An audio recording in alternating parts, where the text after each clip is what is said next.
ನಮಸ್ಕಾರ, good evening Karnataka. ನಿಮ್ಮೂರ ತಾಜಾ ಸುದ್ದಿಗೆ ಸ್ವಾಗತ. ನಾನು ಶ್ವೇತಾ. ಈಗ ಹೆಡ್ಲೈನ್ಸ್. ಮಂಗಳೂರಲ್ಲಿ ನರೇಂದ್ರ ಮೋದಿ ಮಾತಿನ ಮೋಡಿ. ಬೆಳಗಾವಿಯಲ್ಲೂ ಗುಜರಾತ್ ಸಿಎಂ ಪ್ರಚಾರ ಭರ್ಜರಿ. ಯುಪಿಎ ಸರ್ಕಾರದ ವಿರುದ್ಧ ಮೋದಿ ವಾಗ್ದಾಳಿ. ಕಾಂಗ್ರೆಸ್ ಅಧಿನಾಯಕಿಯ ಮಿಂಚಿನ ಸಂಚಲನ. ಗುಲ್ಬರ್ಗಾದಲ್ಲಿ ಸೋನಿಯಾ ಕನ್ನಡ ಭಾಷಣ. ಬೆಂಗಳೂರಿನ ಸಮಾವೇಶದಲ್ಲಿ ಜನವೋ ಜನ.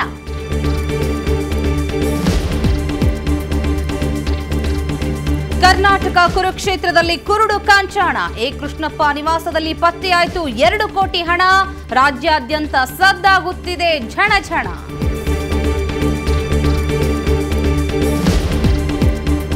ಪಕ್ಷ ವಿರೋಧಿ ಚಟುವಟಿಕೆ ಹಿನ್ನೆಲೆ ಬಿಜೆಪಿಯಿಂದ ಮೈಸೂರು ಕಾರ್ಪೊರೇಟರ್ ನಂದೀಶ್ ಅಮಾನತು.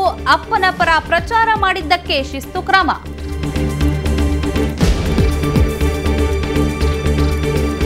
ಎಲೆಕ್ಷನ್ನಲ್ಲಿ ಜೋರಾಯಿತು ಸ್ಟಾರ್ ಕ್ಯಾಂಪೇನ್. ಹೊಸಪೇಟೆಯಲ್ಲಿ ಬಾಲಿವುಡ್ ನಟ ನಟಿಯರ ದರ್ಬಾರ್. ಕರಾವಳಿಯಲ್ಲಿ ಭಾವನಾ ರೋಡ್ ಶೋ ಜಬರ್ದಸ್ತ್.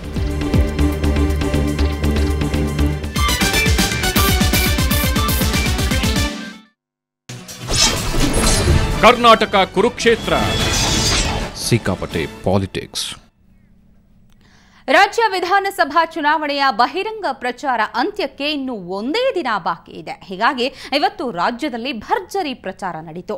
ಕಾಂಗ್ರೆಸ್ ಪರ ಸೋನಿಯಾ ಹಾಗೂ ಬಿಜೆಪಿ ಪರ ಮೋದಿ ಮತಯಾಚನೆ ಮಾಡಿದರು.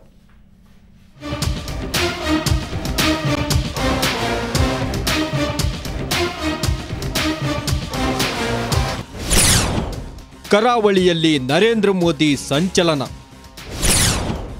ಗುಲ್ಬರ್ಗಾದಲ್ಲಿ ಸೋನಿಯಾ ಅಬ್ಬರದ ಭಾಷಣ. ಮತದಾರರ ಮುಂದೆ ಅಭಿವೃದ್ಧಿಯ ವಾಗ್ದಾನ. ಫೈರ್ ಬ್ರ್ಯಾಂಡ್ ಮೋದಿ ಇವತ್ತು ರಾಜ್ಯದಲ್ಲಿ 2ನೇ ಸುತ್ತಿನ ಪ್ರಚಾರ ನಡೆಸಿದರು. ಮಂಗಳೂರಿನ ನೆಹರು ಮೈದಾನದಲ್ಲಿ ಮೋದಿ ಗಟ್ಟಿ ಧ್ವನಿಯಲ್ಲಿ ದಿಟ್ಟ ನುಡಿಗಳಿಂದ ಮತದಾರರ ಮನವನ್ನ ತಟ್ಟಿದ್ರು. ಇವತ್ತು ಕೂಡ ಮೋದಿ ಟಾರ್ಗೆಟ್ ಮಾಡಿದ್ದು ಪ್ರಧಾನಿ ಸಿಂಗ್ರನ್ನು. ರಾಜ್ಯದಲ್ಲಿ ಅಭಿವೃದ್ಧಿಯ ಬಗ್ಗೆ ಮಾತನಾಡುವ ಹಕ್ಕು ಪ್ರಧಾನಿ ಸಿಂಗ್ ಉಳಿಸಿಕೊಂಡಿಲ್ಲ ಎಂದರು. ಇನ್ನು ವೋಟ್ ಬ್ಯಾಂಕ್ ರಾಜಕಾರಣ ಮಾಡುವ ಕಾಂಗ್ರೆಸ್ಗೆ ಭ್ರಷ್ಟಾಚಾರದ ಬಗ್ಗೆ ಮಾತನಾಡುವ ನೈತಿಕತೆಯನ್ನೇ ಉಳಿಸಿಕೊಂಡಿಲ್ಲ ಅಂತ ಕಾಂಗ್ರೆಸ್ ವಿರುದ್ಧ ಮೋದಿ ಚಾಟಿ ಬೀಸಿದ್ರು. ಅಷ್ಟೇ ಅಲ್ಲ, 50 ವರ್ಷಗಳಿಂದ ಕಾಂಗ್ರೆಸ್ ದುರಾಡಳಿತ ನೀಡಿದೆ, ಇನ್ನು ಅದನ್ನೇ ಬಯಸುತ್ತೀರಾ ಎಂದು ಮೋದಿ ಜನರನ್ನೇ ಪ್ರಶ್ನಿಸಿದ್ರು. भारतीय जनता पार्टी का एक ही मंत्र है, विकास. भारतीय जनता पार्टी का एक ही सपना है, विकास. भाइयों बहनों, समय की मांग है. अगर ब्रिटिशरों से जाने से स्वराज आया तो कांग्रेस के जाने से स्वराज जाएगा.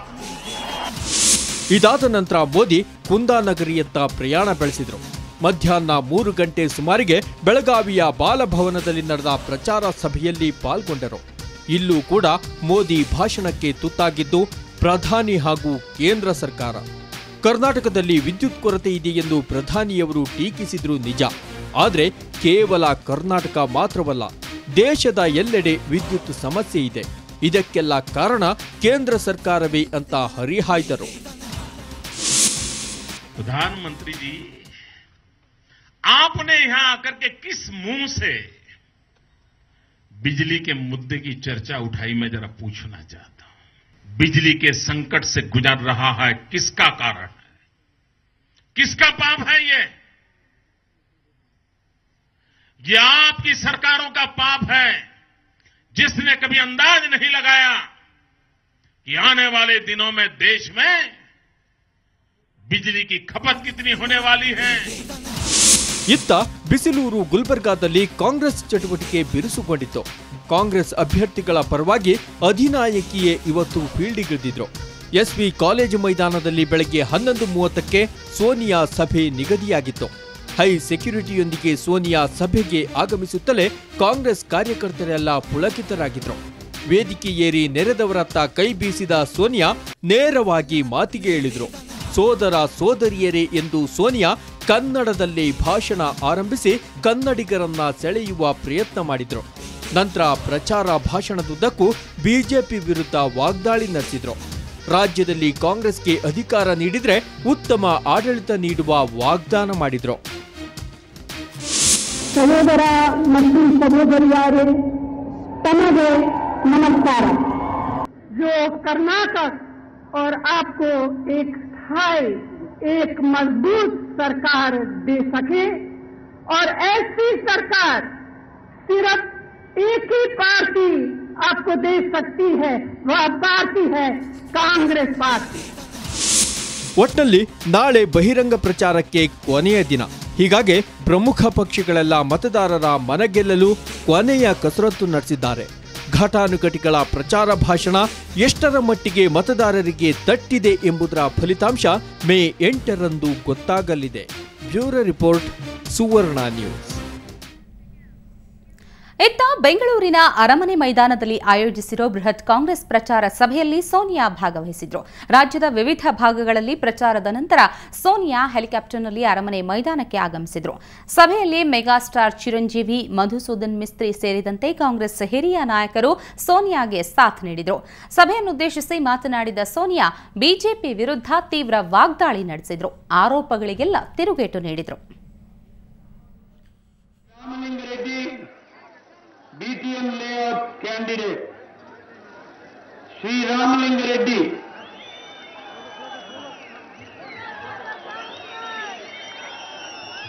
Sri KJ George, Sarvatna Nagar Assembly candidate. Chamaraja ಕ್ಷೇತ್ರದ ಜೆಡಿಎಸ್ ಅಭ್ಯರ್ಥಿ ಶಂಕರಲಿಂಗೇಗೌಡರ ಪುತ್ರ ನಂದೀಶ್ ಪ್ರೀತಂರನ್ನ ಬಿಜೆಪಿ ಪಕ್ಷದಿಂದ ಅಮಾನತು ಮಾಡಲಾಗಿದೆ. ಮೈಸೂರಿನಲ್ಲಿ ಬಿಜೆಪಿ ಕಾರ್ಪೊರೇಟರ್ ಕೂಡ ಆಗಿರುವ ನಂದೀಶ್ ಪ್ರೀತಂ ಜೆಡಿಎಸ್ನಿಂದ ಕಣಕ್ಕಿಳಿದಿರುವ ಅವರ ಅಪ್ಪ ಶಂಕರಲಿಂಗೇಗೌಡರ ಪರ ಪ್ರಚಾರ ನಡೆಸ್ತಾ ಇದ್ರು.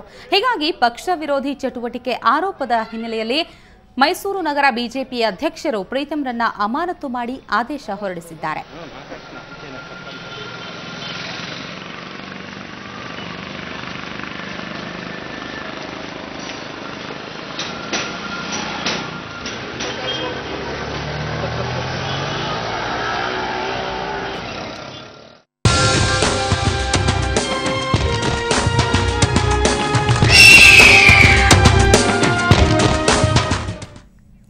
ಕರ್ನಾಟಕ ಕುರುಕ್ಷೇತ್ರದಲ್ಲಿ ಕುರುಡು ಕಾಂಚಾಣದ ದರ್ಬಾರ್ ಜೋರಾಗಿದೆ. ಇವತ್ತು ಕೂಡ ಅಧಿಕಾರಿಗಳು ಹಲವೆಡೆ ದಾಳಿ ನಡೆಸಿ ಕೋಟಿ ಕೋಟಿ ಹಣ ವಶಪಡಿಸಿಕೊಂಡಿದ್ದಾರೆ.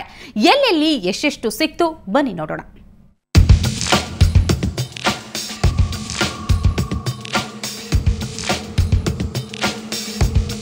ಎ ಕೃಷ್ಣಪ್ಪ ಚಿತ್ರದುರ್ಗ ಜಿಲ್ಲೆ ಹಿರಿಯೂರು ಕ್ಷೇತ್ರದ ಜೆಡಿಎಸ್ ಅಭ್ಯರ್ಥಿ. ಮಾಜಿ ಸಚಿವರೂ ಆಗಿರುವ ಕೃಷ್ಣಪ್ಪರ ಬೆಂಗಳೂರಿನ ಮನೆ ಮೇಲೆ ಐಟಿ ಅಧಿಕಾರಿಗಳು ದಾಳಿ ನಡೆಸಿ ಶಾಕ್ ನೀಡಿದ್ದಾರೆ.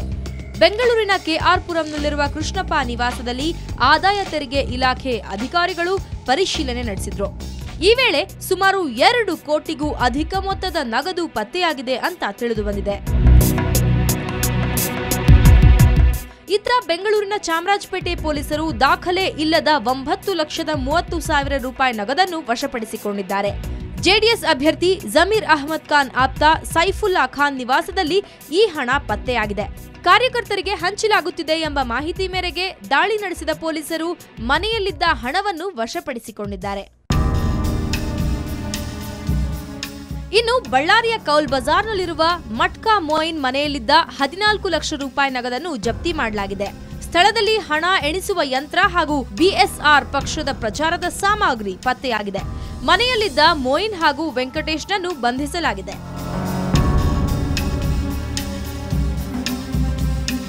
ಹಾಸನದಲ್ಲಿ ಕಾಂಗ್ರೆಸ್ ಮುಖಂಡ ಬಿಕೆ ರಂಗಸ್ವಾಮಿ ಮನೆ ಮೇಲೆ ಚುನಾವಣಾಧಿಕಾರಿಗಳು ದಾಳಿ ನಡೆಸಿ ಪರಿಶೀಲನೆ ನಡೆಸಿದ್ರು. ಮತದಾರರಿಗೆ ಹಂಚಲು ಅಕ್ರಮ ಹಣ ಇರಿಸಲಾಗಿದೆ ಎಂಬ ಮಾಹಿತಿ ಹಿನ್ನೆಲೆ ಚುನಾವಣಾಧಿಕಾರಿಗಳು ಪೊಲೀಸರು ಮನೆ ಮೇಲೆ ದಾಳಿ ನಡೆಸಿದ್ರು. ಸೂಟ್ಕೇಸ್ ಮತ್ತು ಕಾರ್ನಲ್ಲಿ 1.5 ಕೋಟಿ ರೂಪಾಯಿ ಹಣ ಇಡಲಾಗಿದೆ ಎಂದು ಮಾಹಿತಿದಾರರು ದೂರು ನೀಡಿದ್ರು. ಹೀಗಾಗಿ ಮನೆಯಲ್ಲಿ ಪರಿಶೀಲನೆ ನಡೆಸಲಾಯಿತು. ಈ ವೇಳೆ ಸುಮಾರು 50 ಲಕ್ಷ ರೂಪಾಯಿ ಹಣ ಪತ್ತೆಯಾಗಿದೆ ಅಂತ ತಿಳಿದು ಬಂದಿದೆ. ಬ್ಯೂರೋ ರಿಪೋರ್ಟ್, ಸುವರ್ಣ ನ್ಯೂಸ್. ಮತ್ತಷ್ಟು ಸುದ್ದಿಗಳು ನೋಡೋಣ ಬ್ರೇಕ್ನ ನಂತರ.